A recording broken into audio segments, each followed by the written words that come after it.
This ain't no intro, this the entree. Hit the end.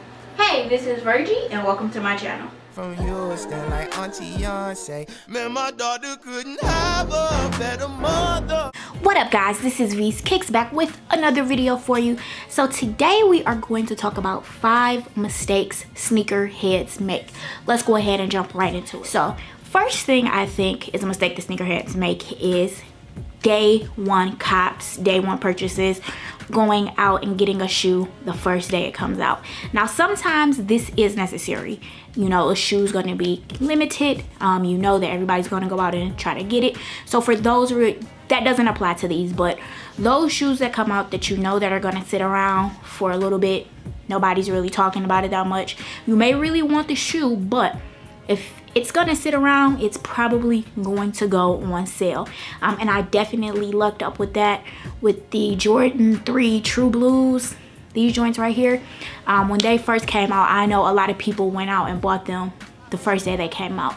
I probably waited maybe 6-7 months or whatever, and they were still sitting around, and I was able to grab this shoe for $50. So can't beat that. And that's why I think day one purchases sometimes with certain shoes can be a mistake, because most times they're going to sit around. Nike, Foot Locker, whomever is going to want to get rid of them, so they're going to put them on sale. So why not save a little money, have the shoe a little bit later? Hey, can't beat it. So again, like I said, if it's shoes that you know everybody's gonna rush out and get, like your Yeezys or like your Concords or some type of release like that, you are probably gonna have to run out and get that on day one. But all that other stuff you can let sit, get it on sale, save yourself some coins for your next pickup.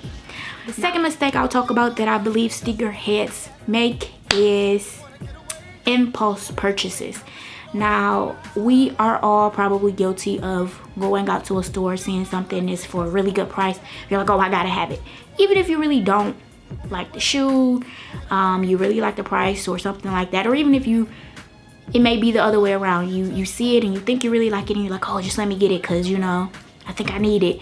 And then it just ends up sitting in your closet, under your bed, wherever you store your shoes for like ever. And you never get anywhere out of it because you made that impulse purchase. So I will always recommend, if it's something like that, you see it and you just think you really need to have it, wait a couple days, and if you still want it, go back and get it. Because most times those shoes just end up sitting somewhere, we don't wear them, and then either you end up selling it, giving it away, or just letting it collect dust somewhere. So that's why the number 2 mistake I think is impulse purchases. Number 3, and this is a big one for me. Like, this is a big one. This is the only one that I probably don't do. And that is not keeping them clean. Like, not keeping your shoes clean is a mistake. That's what it is. Like, every time I wear a shoe, before I put it back up, it has to be clean.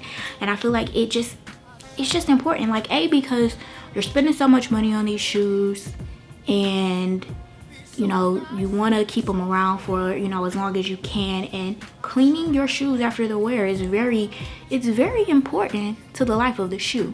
And if you keep your shoes clean, you don't have to worry about, you know, it looking jacked up, you know, you stepping out looking weak.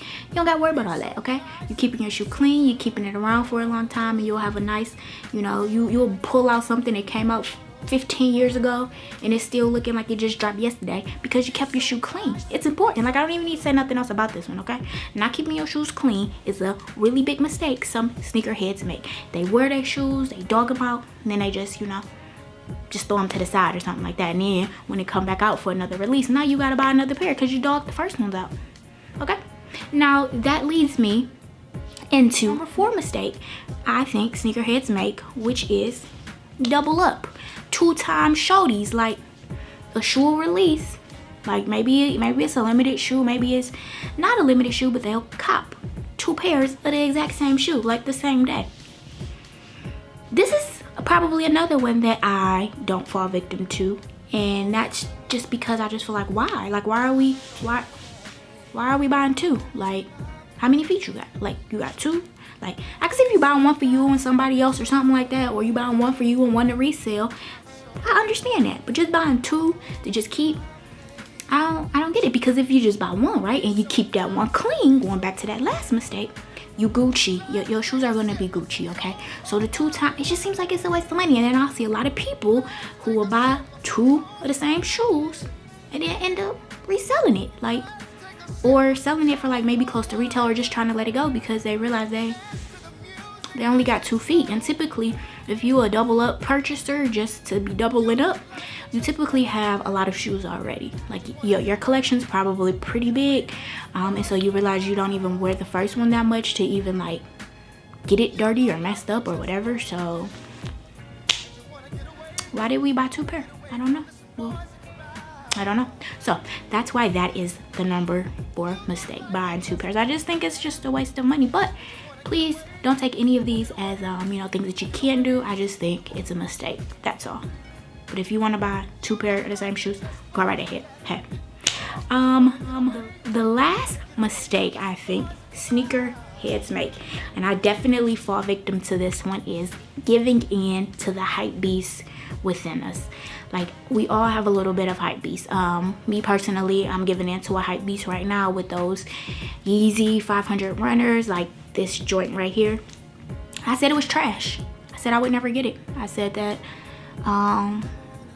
yeah, I wouldn't, but they're going to be re-releasing and maybe this week or next week, and I'm going to try to get it, like, to keep, not to resell, because I think I like it now, but I don't know if I really like it or if it's just a hype beast in me. Like, I don't know, but I'm giving in, and I probably shouldn't, but we all do it sometimes. And I think that sometimes we need to try to like curb it a little bit, because most times those hype beast purchases are the most expensive, which this shoe right here is a little pricey. I think it's gonna be like $300 retail. Like, I just think that's crazy, but I'm gonna try to go for it, and we'll see if I get it. But it's probably a waste of money, and like I said, originally I thought this was a trash shoe and I would never wear it, but here I am now trying to purchase that shoe. So yeah, but yeah, giving into the hype can be a big mistake, because you could end up with something that you really didn't like and you didn't pay a lot of money for. So as much as we can try to not give into the hype, I think we should try. Yeah, so these are the 5 mistakes I feel like sneakerheads make. Hopefully this can be helpful to somebody to kind of think about the next purchase they get, you know, because it's all about being a sneakerhead in the most cost-effective way, you know, because you don't want to spend all your coins on the sneakers, because then you ain't got no money to go places to wear the sneakers. So, you know, we want to try to keep as many coins as we can. That's all I'm trying to do. But please don't take this as any judgment or saying that you shouldn't do any of these things. Just all suggestions. So thank you guys for watching. Remember to like, comment, and subscribe. Catch you on the next one. Peace. I guess you knew it blew a good thing, baby. Bye, baby, I guess.